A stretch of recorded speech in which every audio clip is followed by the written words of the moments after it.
आगा जान या झूठ बोल रही है। इस जाहिल लड़की ने उसे पैसे दिए होंगे। मैं उसे भला क्यों मारूंगी? मुझे क्या, मैं तो उसे जानती भी नहीं। या अपनी माँ की तरह सातिर है, चक्कर चलाने इसे खूब आते हैं। खामोश, अगर एक और लफ्ज़ तुमने मुँह से निकाला तो ज़बान खींच बाहर करेंगे तुम्हारी। गुस्ताख। सुफिया सा, क्या आपने अपनी बेटी को हवेली के कानून नहीं बताए कि अपने बड़ों के सामने अपनी आवाज़ धीमी रखते हैं? जबकि आपकी बेटी इसके उलट जा रही है, जाहिलों की तरह चिल्लाए जा रही है। इसे तो अपने बड़ों का भी ख्याल नहीं। मनाहिल बाजी उल्टी होते देखकर खड़ी होकर बोलने लगी। आगा जान उसके जाहिलाना अंदाज को देखकर इस्तेआल में आए और उसकी बात काटते हुए उससे ज़्यादा ऊंची आवाज़ में बोले थे। वह जो अपने लहजे को धीमा रखकर बोलने की कोशिश कर रहे थे, इस सब के बाद वह खुद का कंट्रोल न रख सके और जादो जलाल से वह सफ़िया बेगम और उनकी बेटी पर बरस पड़े। और ऐनी उनको इतने गुस्से में देखकर डर कर सिकंदर शाह के सीने में मुंह छुपा गई थी, जबकि दोनों हथेलियों में उनके कमीज़ दबा ली। उसका जिस्म बुरी तरह काँप रहा था। वह बहुत एहसास थी। असफंदयार खान बेशक जितना जाने सख्त मिजाज थे, वह भी ऐनी के सामने गुस्सा ना करते। असल बात तो यह कि अनीज़े शाह ने इससे पहले इतने सख्त लहजे देखे ही नहीं थे। सिकंदर शाह ने उसके गिर्द हिसार बांधा था, जिसमें वह और समाये जा रही थी। तुम मनाहिल अकरम शाह होती कौन हो हमारी पोती पर हाथ उठाने वाली? बोलो, अब खामोश क्यों हो? कहाँ गई तुम्हारी ज़बान? हाँ, आगा जान उसको देखते हुए बोले, जबकि सफ़िया बेगम और मनाहिल सर झुकाए खड़ी थी। आगा जान रिलैक्स, आपकी तबीयत खराब हो जाएगी, प्लीज़। अजलान शाह अपनी प्रिंस को डरते देख उनकी तरफ बढ़ा और उनके कंधों पर हाथ रखकर उसका गुस्सा कंट्रोल करने लगा। जवार शाह पानी का गिलास भरा और उन्हें दिया। उसे बोलो, दफ़ा हो जाए हमारी नज़रों के सामने से। हम उसकी शक्ल नहीं देखना चाहते। अब उनकी आवाज़ पर सुकून थी। आगा जान चले रूम में, आपको आराम की ज़रूरत है। यह मामला फिर कभी डिस्कस हो सकते हैं। जवार शाह उनके फूलते हुए सांस को देखकर परेशानी से बोले। फिर वह और अजलान शाह आगा जान को सहारा देते उनके कमरे में ले गए और बाकी सब भी आहिस्ता आहिस्ता अपने कमरों में चले गए। पार्टनर, आगा जान चले गए। अब आप अपने बिल से बाहर आ सकती हैं। सब वहाँ से चले गए सिवाय सिकंदर शाह, आसिया बेगम, बीबी जान और सायजा बेगम के। फिर सिकंदर सायनी के कान के पास झुकते हुए शरारत से बोले, जो अभी तक उनकी आगोश में मुँह छुपाए उनका गिरबान सख्ती से अपनी मुट्ठियों में दबाए बैठी थी। ऐनी ने आहिस्ता से सर उठाकर पहले सिकंदर साहब की तरफ देखा, फिर एक नज़र अपने पीछे देखा, जैसे यकीन करना चाह रही हो कि आगा जान चले गए कि नहीं। फिर सामने देखा, जहां वह तीनों बैठी मुस्कुरा रही थी, जबकि बाकी नकुस जा चुके थे। फिर वह वापस पलटी और सिकंदर शाह की कमीज़ अपने नाजुक हाथों से आज़ाद की और वह वापस पहले वाली पोजीशन में बैठ गई। जबकि इस सब के दरमियान उसके चेहरे के मासूम एक्सप्रेशन देख बीवी जान को किसी की याद बड़ी शिद्दत से आई थी। फिर वह मुस्कुराते हुए उठी और आगा जान की छोड़ी हुई जगह पर बैठ गई। मेरी बेटी डर गई थी। वह प्यार से उसके बाल संवारते हुए बोली, नो, मैं बहुत ब्रेव हूँ, मुझे डर नहीं लगता। वह झट से अपनी सफाई देते हुए बोली, पर अभी थोड़ी देर पहले तो कोई डर कर मेरी आगोश में छुप गया था। सिकंदर सा शरारत से बोले, नहीं तो हुआ तो बस वह बहुत गुस्से से बोल रहे थे तो इसीलिए, और उनकी इतनी बड़ी मोछें भी तो हैं, इसीलिए थोड़ा सा डर लगता है मुझे उनसे, वरना अनीज़े खान किसी से नहीं डरती। वह उनसे ऐसे ही बात कर रही थी जैसे अपने बाबा जान से बात करती थी। फिर सबको अपनी तरफ देखता पाकर खामोश होते हुए नज़रें वापस झुका गई। ओ माई क्यूट बेबी, कितनी प्यारी बातें करती हो, बिल्कुल अपने बाप की तरह। उसकी बातों में भी मासूमियत हुआ करती थी। मेरा बच्चा, मैं आपके बाबा का बड़ा भाई हूँ और अजलान शाह का बाप, और आप मुझे जो चाहे बुला लो, पर अब से पहले तो आपको मुझसे दोस्ती करनी पड़ेगी। देख लो, मेरी तो आगा जान की तरह बड़ी बड़ी मोछें भी नहीं है जिनसे आपको डर लगे। वह उसकी तरफ हाथ बढ़ाते हुए बोले, जबकि अंदाज शरीर सा था। हाँ अनीज़े बेटा, आप सिकंदर शाह से दोस्ती कर लो, फिर कोई आप पर हाथ भी नहीं उठाएगा। अब की बीबी जान भी उसके कंधे पर हाथ रखती हुई बोली। अनीज़े ने पहले तो सिकंदर शाह की तरफ देखा, फिर वह हल्का सा मुस्कुराई और फिर उनके बड़े हुए हाथ पर अपना हाथ रख दिया। ओ थैंक माई पार्टनर, वह एक अदा से बोले थे, जबकि ऐनी के साथ साथ बाकी भी हंस पड़े। उन सबको हंसते देख किसी ने बड़ी नफरत से उन्हें देखा था, जैसे किसी को उसके चेहरे की खुशी बर्दाश्त न हुई हो। अजलान शाह और जवार शाह आगा जान के साथ उनके कमरे में आए। जवार शाह उन्हें दवाई देने लगे, जबकि अजलान शाह उनको बेड पर लिटाकर उनके पास ही एक टांग ऊपर फोल्ड करके बैठ गया। जवार शाह अब आप आराम करें जाकर और अपनी बीबी जान को भेज दीजिएगा। जवार शाह ने आगे बढ़कर आगा जान को दवाई दी तो आगा जान धीमी आवाज़ में बोले, जी बेहतर, अब आप भी आराम करें और सारी परेशानियां एक तरफ रख कर यह सोचें कि आपके लाडले की निशानी अब से आपके पास रहेगी। और वैसे भी अब तो अजलान साहब भी आ गए हैं, अब हम भी चलते हैं, सब्बा खैर। जवार शाह उनके सीने पर रखे दाएं हाथ को अपने हाथों में पकड़ते हुए बोले, फिर मुस्कुराते हुए अजलान शाह को देखा जिसने आगे से मुस्कुराकर कोई इशारा किया था और जवार शाह इस इशारे को समझते इस बात में सर हिलाते उठे थे और आगा जान का हाथ चूमते दोनों को सब्बा खैर करते कमरे से निकलते चले गए। आगा जान, मुझे एक बात की समझ नहीं आई। जवार शाह के जाने के बाद चंद मिनट खामोशी छाई, फिर इस खामोशी को अजलान शाह की उलझी हुई आवाज़ गूंजी, अजलान शाह, क्या जानना चाहते हो? आगा जान के चेहरे पर महफूज गिन मुस्कुराहट आई थी, या शायद वह जान चुके थे कि वह क्या जानना चाह रहा है। यार, जब मैं आपको सब बता चुका था तो फिर आपको क्या ज़रूरत थी इतनी इंक्वायरी करवाने की? क्या आपको मुझ पर भरोसा नहीं था? अजलान शाह उनके पास लेटते हुए नज़रें ऊपर छत पर जमाए खफकी से बोला था, शेरजान, या किसने कहा कि हमें आप पर भरोसा नहीं है?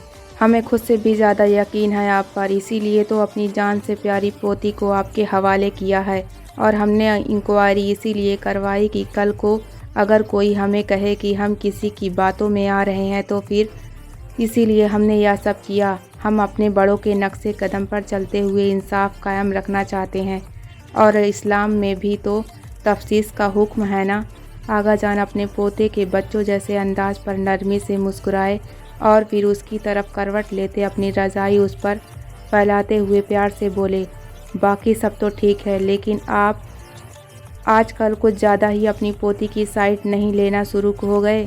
आगा जान की बात सुनकर उसके माथे पर बल ज़रा कम हुए, मगर वह उनकी तरफ गर्दन मोड़कर उनकी आंखों में देखकर बोला, जबकि अंदाज खालिस थानेदार जैसा था, हाँ तो वह बेचारी इतना अरसा हमसे दूर रही है, इसीलिए हम उसको ज़्यादा प्यार करते हैं कि उनका दिल लग जाए और यहाँ हंसी खुशी रहे।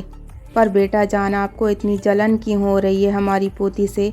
आगा जान कुछ बोलते इससे पहले ही बीबी जान, जो उसकी बात सुन चुकी थी, वह बोलते हुए शाह के पास आकर बैठ गई और प्यार से उसके बालों में अपनी उंगलियां चलाने लगी। अजलान शाह जलता नहीं जलाना जानता है बीबी जान, और रही बात आपकी पोती की, वह मेरी भी कुछ लगती है और मैं उससे कभी जल ही नहीं सकता। आप जानती तो हैं उसकी हिफाजत के लिए अजलान शाह ने क्या कुछ नहीं किया। वह बीबी जान की गोद में सर रखता, उनका हाथ पकड़कर दोबारा अपने सर पर रखता बड़े प्यार से बोला था, हम सब जानते हैं, हमसे भला कुछ छुपा है क्या? एक दिन तुम पूरी जुल्लू के गुलाम बनोगे, लिख के रख लो अजलान शाह। आगा जान शरारत से बोले, बिल्कुल, मैं अपने आगा जान साईं का कार्बन कॉपी जो हूँ। अब की वह चहकते हुए बोला था, बदमाश। बीबी जान उसके सर पर चपत मारते हुए बोली, जबकि आगा जान लाजवाब हो चुके थे। वैसे बीबी जान, आपकी लाडली है कहाँ इस वक्त? अब की अजलान शाह के चेहरे पर प्यारी सी मुस्कुराहट थी। वह तुम्हारे माँ बाप और चाची के साथ बैठी थी, उसकी इन सबसे अच्छी दोस्ती हो चुकी है और अब सिकंदर शाह के साथ लान में है। माशाअल्लाह, मेरे सहरोज शाह की झलक दिखती है उसमें। मुझे तो यूँ लगता है जैसे वह अनीसा की राह में दोबारा हमारे पास आ गया हो। बीबी जान नम आँखों से बोल रही थी, जबकि आगा जान और अजलान शाह भी संजीदा हो चुके थे। अब उनके चेहरे पर गम की झलक देखी जा सकती थी। बीबी जान, मैं वादा करता हूँ आप दोनों से कि हम सबकी खुशियों को खाने वाले को अजलान शाह जिंदा नहीं छोड़ेगा। उसे इस सब की कीमत तो चुकानी पड़ेगी। अजलान शाह अब बैठ चुका था। वह बीबी जान के हाथ पकड़कर एक अज़्म से बोला था, जबकि कुछ देर पहले की सोखी उसकी आंखों से गायब थी। अब थी तो बस भड़कती हुई चिंगारियाँ थी। फिर वह उठा कमरे से निकलता चला गया, जबकि पीछे भी एक गहरी खामोशी छा गई थी, जिसमें बीबी जान की सिसकियाँ की आवाज़ गूंज रही थी। बाबा जान, यह फ़ाइल एक दफ़ा देख लें। अहमद एंड से हमारी पहली डील है। मैं चाहता हूँ कि आप एक दफ़ा देख लें। शहरी हाथ में एक काले रंग की फ़ाइल पकड़े अपने ध्यानास्पद यार खान के कमरे में दाखिल हुआ कि वह कमरे की खिड़की के सामने पड़ी कुर्सी पर बैठे किसी गहरी सोच में गुम थे। वह फाइल को बेड पर रखता आहिस्तगी से चलता हुआ उनके सामने पड़ी कुर्सी पर बैठ गया और उठ के घुटनों पर अपना हाथ जमाता उनकी आंखों में गौर से देखने लगा। वह एकदम चौंके। और उसकी तरफ देखा जो उसे ही गौर से देख रहा था। सैरी बेटा आप कब आए? असफंदयार खान नज़रें चुराते उसके दोनों हाथ पकड़कर अपने दोनों हाथों में दबा लिए, जबकि चेहरे पर अब भी एक फीकी सी मुस्कुराहट थी। मुझे तो आए हुए 26 साल हो गए बाबा जान, बट आपको कैसे पता चलेगा? आप तो अपनी सोचों में ही गुम हैं, वह शरारत से बोला। सैरी मेरी जान, वह उसकी बात पर मुस्कुराया और फिर उन्होंने अपने होठ उसके दोनों हाथों पर रख दिए। कोई काम था? फिर चंद लम्हे बाद अपने होठ उसके हाथों से हटाते हुए बोले, जबकि उसके हाथों पर उनकी गिरफ्त हुनूस थी। क्या मुझे कोई काम ही होगा तो तभी आपके पास आऊँगा। वो बस यार क्या हो गया आपको? उसका अंदाज हुनूस शरारती था। वह अक्सर उनको तरह तरह के नामों से पुकारा करता था और ऐनी को उसके इन फजूल नामों पर बहुत गुस्सा आता कि मेरे बाबा जान को उल्टे सीधे नामों से ना बुलाया करो। और सैरी हमेशा उसे तंग करने के लिए जानबूझकर उनको तरह तरह के नामों से पुकारता और फिर अनीज़े खान और शहरयार खान की लड़ाई होती और सरीना बेगम और असफंदयार खान के कहे। तुम्हें पता है अगर ऐनी तुम्हारे इस नए नाम के बारे में जान लेती तो तुम्हारा क्या बनता? वह पुरानी यादें याद करते हुए मुस्कुराते हुए बोले, हाँ वह जंगली बिल्ली की तरह मुझे नोचना शुरू हो जाती और आप पर अपना हक जमाती और फिर आप और मम्मा भी उसका साथ देते और वह मेरा अकेला रह जाने पर आप दोनों को छोड़कर मेरी साइड आ जाती, क्योंकि वह मुझे अकेला भी नहीं छोड़ सकती थी और मैं उसे तंग किए बगैर नहीं रह सकता था। बाबा जान वह क्या चीज़ थी यार, यूँ मिनटों में अपना बना लेती थी हर एक को। बंदर या कहीं की बहुत याद आती है, वह भी मुस्कुराते हुए बोला, जबकि असफंदयार खान भी मुस्कुरा दिए। बाबा जान उठे, आज हम घूमने चलते हैं, मैं मम्मा और आप सारा दिन एंजॉय करेंगे। वह जोशीले अंदाज में बोला, अरे नहीं यार तुम दोनों चले जाओ, मेरा दिल नहीं। वह उसके हाथ छोड़ते हुए बेजारी से बोले, कम ऑन यार बस कर दे, मुझे लग रहा है आप में किसी बूढ़े बंदे की रूह आ गई है। सारा दिन रूम में बंद रहते हैं, बिल्कुल टूर हो चुके हैं। आपको तो मेरी सिंड्रेला का भी ख्याल नहीं। वह सारा दिन टूर होती रहती है, कुछ तो ख्याल किया करे। चले अब उठे अच्छे बच्चों की तरह। वह उनका हाथ पकड़ता हुआ उठाते हुए बहुत लाड से बोला था, ओके यार चलो, मुझे चेंज कर लेने दो और अपनी मम्मा को भी बोलो रेडी हो जाए, फिर चलते हैं। पर जाना कहाँ है? वह उसकी बात पर हामी भरते हुए बोले। वह उनको उनके खोल से बाहर निकालने में कामयाब हो गया था, या शायद उनको खुद इस चीज़ का एहसास हो गया था। ओके आप जल्दी रेडी हो जाएं, मैं मम्मा को भेजता हूँ। वह उनके कपड़े अलमारी से निकालता हुआ बोला और फिर रूम से निकल गया और वह मुस्कुराते हुए उसे देखने लगे, अपने इकलौते बेटे को। उसकी आंख मोबाइल की आवाज़ से खुली थी। उसने एक नज़र साइड टेबल पर पड़े मोबाइल पर डाली और बेजारी से उसे उठाकर कान से लगाया। कुछ देर बात करने के बाद उसने फ़ोन वापस रखा, फिर सामने लगी घड़ी पर टाइम देखा जो सुबह के 7 बजा रही थी। फिर उसने अपनी दाईं तरफ देखा जहां शेरू उल्टा लेटा उसके बाजू को अपने सीने के नीचे दबाए गहरी नींद सो रहा था। असफी मुस्कुराया और प्यार से उसके माथे पर बिखरे बाल संवारने लगा। मेरा क्यूट सा बच्चा, सनी ठीक ही कहता है, तुम मेरी बीवी ही लगते हो। असफी उसके आईब्रो को अपने अंगूठे से सहलाते हुए बोला। असफी के इस तरह बोलने पर शेरू, जो कि उसके फ़ोन की आवाज़ पर ही उठ गया था, केनियों के बल उठता असफी को घूरने लगा। ओ मेरा क्यूट सा बच्चा उठ गया, लाला को पता ही नहीं चला। असफी उसकी नींद से खुमारी से भरी आंखों को चूमते हुए बोला, जबकि शेरू भी मुस्कुराते हुए उसके ऊपर गिर गया। आह मेरे शेर आराम से, तुम माशाअल्लाह से 6 फीट के लंबे चौड़े मर्द हो, अब अपने लाला की जान निकालोगे क्या? असफी उसके इस तरह अपने ऊपर गिरने पर दर्द से कराते हुए बोला, क्या यार आपसे मेरा इतना वज़न नहीं बर्दाश्त होता? वह उसी पोजीशन में असफी की गर्दन में अपना मुँह घुसाते हुए बोला। शेरू स्टॉप इट यार, क्या कर रहे हो? असफी झुंझुलाते हुए बोला। तभी डोर नॉक हुआ। असफी उसे खुद पर से हटाते बेड से नीचे उतरा और दरवाजे की तरफ बढ़ा। असफी लाला, वह सनी और जवी लाला नाश्ते पर आपका इंतज़ार कर रहे हैं और सनी लाला कह रहे हैं कि अगर आप दोनों की लाड़ियाँ ख़त्म हो गई हो तो जल्दी नीचे आ जाएं, वापसी के लिए भी निकलना है। असफी ने दरवाज़ा खोला तो सामने गुल खान मुलाजिम अपने दोनों हाथ हिलाते किसी तोते की तरह बोलने लगा, ओके गुल खान तुम सामान तैयार करो, मैं आ रहा हूँ। असफी मुस्कुराहट जब्त करते हुए बोला, फिर वापस घूमा शहरी को उठाने के लिए, लेकिन वह पहले ही वॉशरूम में दौड़ लगा चुका था। जबकि असफी सर नफ़ी में हिलाते हुए मुस्कुराते हुए अपने कपड़े निकालने लगा। यह रात 12 बजे का वक्त था। वह अपने कमरे में दरवाज़ा खोलता अंदर दाखिल हुआ कमरे में हल्की रोशनी फैली हुई थी। वह अंदर बढ़ा और अलमारी से आरामदाह सूट निकालता वॉशरूम की तरफ बढ़ा।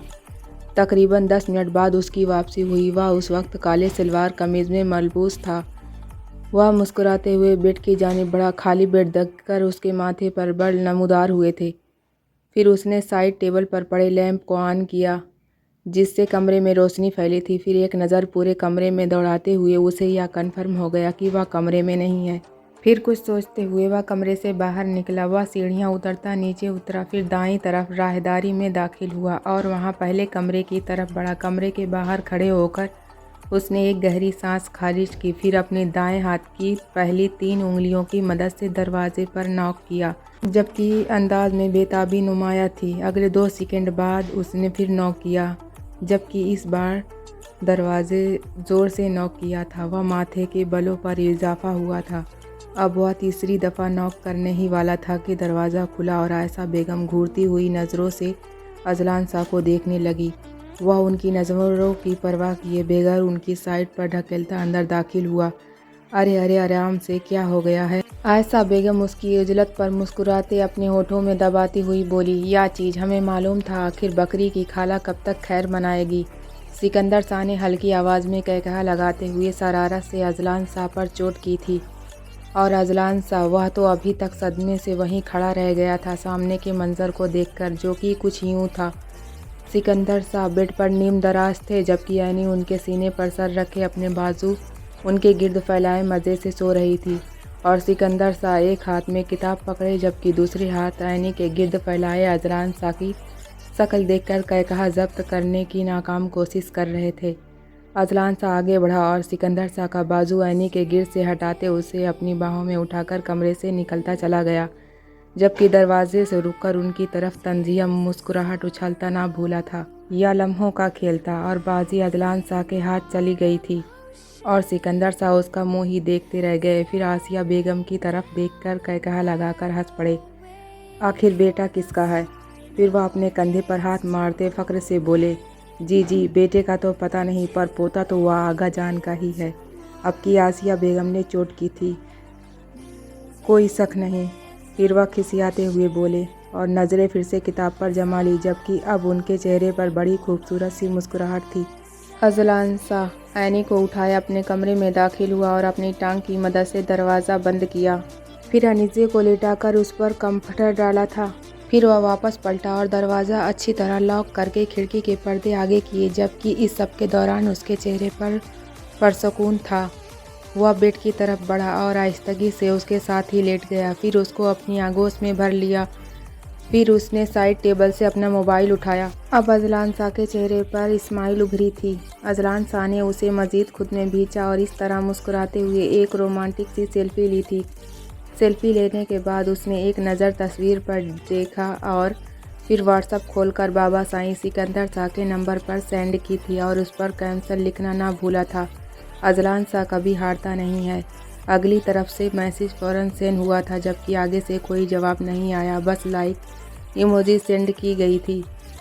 अब अजलान शाह लाइट ऑफ करता, मोबाइल साइड टेबल पर दोबारा रखता, परसुकून होकर अनीसे को अपने सीने में भींचता लेट गया, जबकि इसके बाद बार बार लब ऐनी के माथे और बालों के पोसे ले रहे थे।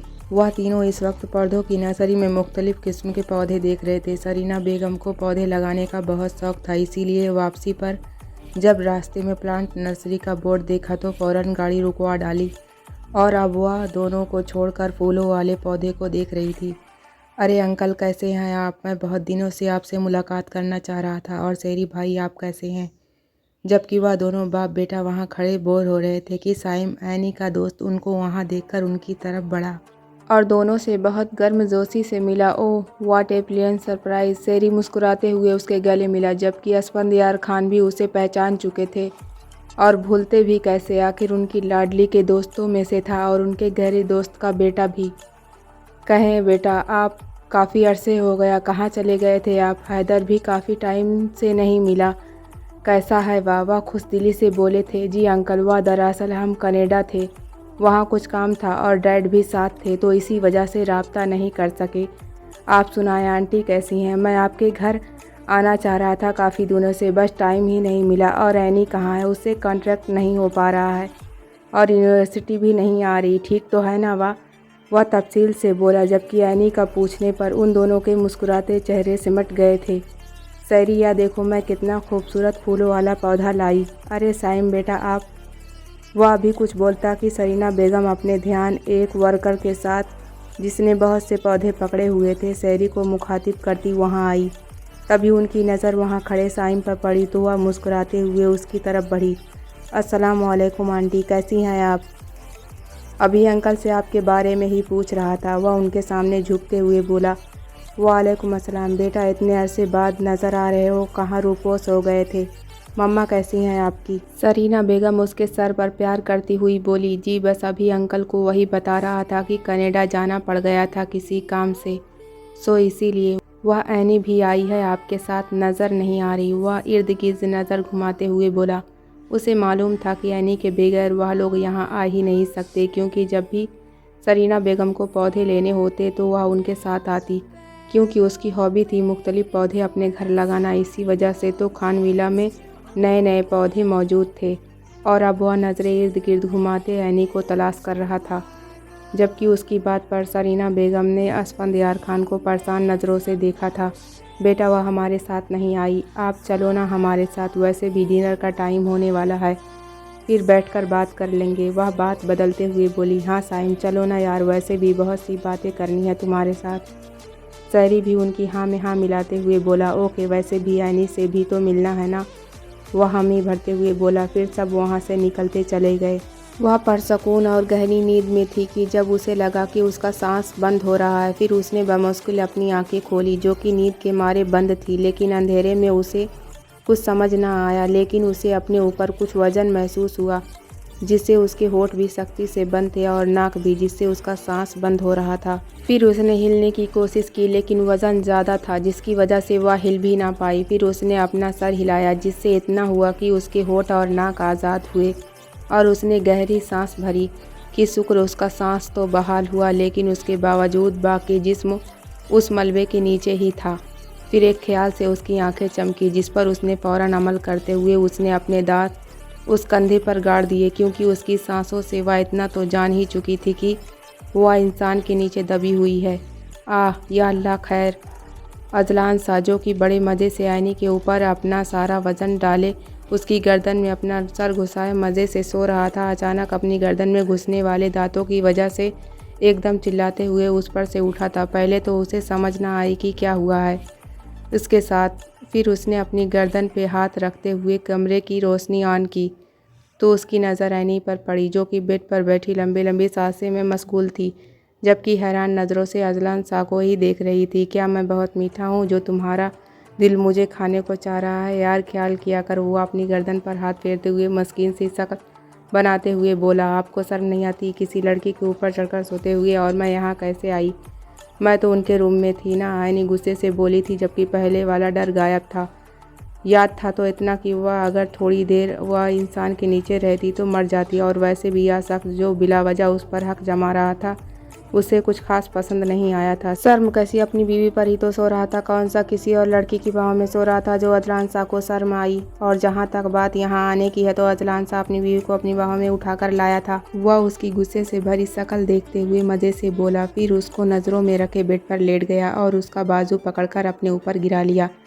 ये क्या कर रहे हैं आप? छोड़े मुझे, वह उसकी हरकत पर गुस्से से बोली, जबकि ज़बान लड़खड़ाई थी। अब तो छोड़ना मुश्किल ही है, बड़ी मेहनतों से तो तुम्हें हासिल किया है। वह उस पर और ख़ुद पर ब्लैंकेट डालते हुए मधोसी से बोला, जबकि एनी उसकी हरकतों पर घबराती उसकी गिरफ्त से निकलने की कोशिश कर रही थी, जो कि नामुमकिन ही लग रहा था।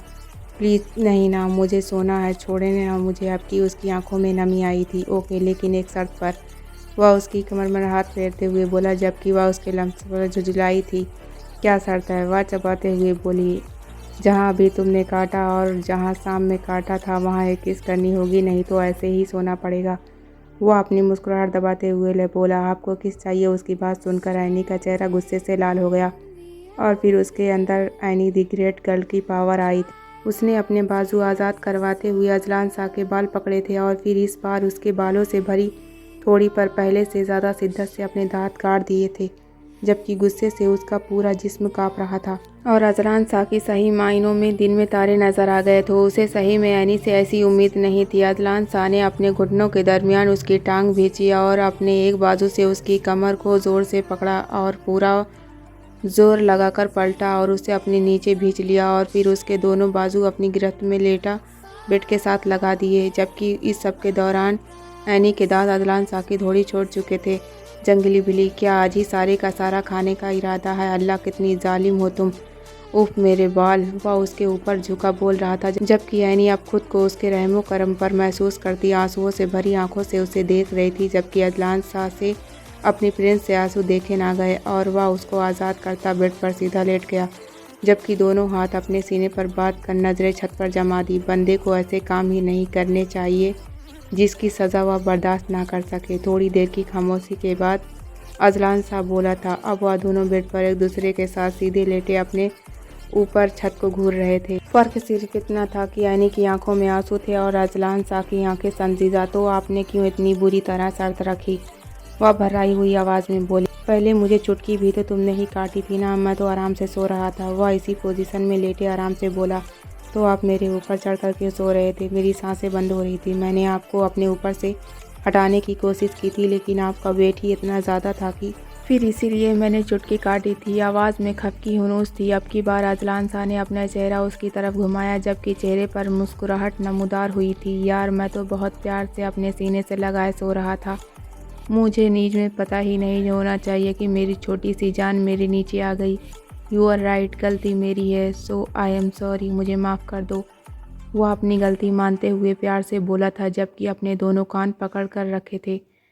एनी ने भी अपना चेहरा उसकी तरफ घुमाया था और उसके कान आज़ाद करते हुए उसके बाजू पर अपना सर रखती आंखें मूंद गई थी। मुझे नींद आ रही है, लाइट ऑफ कर दें, वह बंद आंखों से बोली थी, जबकि एक आंसू उसकी आंखों से निकलकर उसके गाल पर बह गया था। क्या मेरी प्रिंस मुझे माफ़ नहीं करेगी? वह उसके चेहरे पर नज़रें जमाए हुए बोला। क्या आप भी मुझसे बहुत प्यार करते हैं? वह आंखें खोलते हुए बोली थी, जो कि लाल हो चुकी थी। हाँ, अजलान शाह अपनी जान से बहुत प्यार करता है, जिसके बगैर अजलान शाह खुद को नामुकम्मल महसूस करता है। क्या अजलान शाह की डोल को उस पर यकीन नहीं? वह अपनी बात कहता उसे सवाल कर गया था। तो फिर अजलान शाह को मुझसे प्यार नहीं करना चाहिए, क्योंकि जो भी अनीज़े से प्यार करता है वह उसे छोड़कर चला जाता है। इसीलिए अगर आप मुझसे प्यार करेंगे तो मुझे आपकी आदत हो जाएगी, और जब आप भी मुझे छोड़ देंगे तो फिर मैं मर जाऊंगी। वह अब हिचकियों से रोते हुए बोल रही थी। अजलान शाह अपनी डोल को रोता देख उसके गिर्द बाजू फैलाता अपने सीने से लगा गया था। अजलान शाह अपनी प्रिंस को छोड़कर कहीं नहीं जाएगा, हमेशा अपनी जान से पास रखेगा। यह वादा है अजलान शाह का अनीज़े शाह के साथ। वह उसे अपने साथ लगाता मजबूत लहजे में एक वादा कर गया था।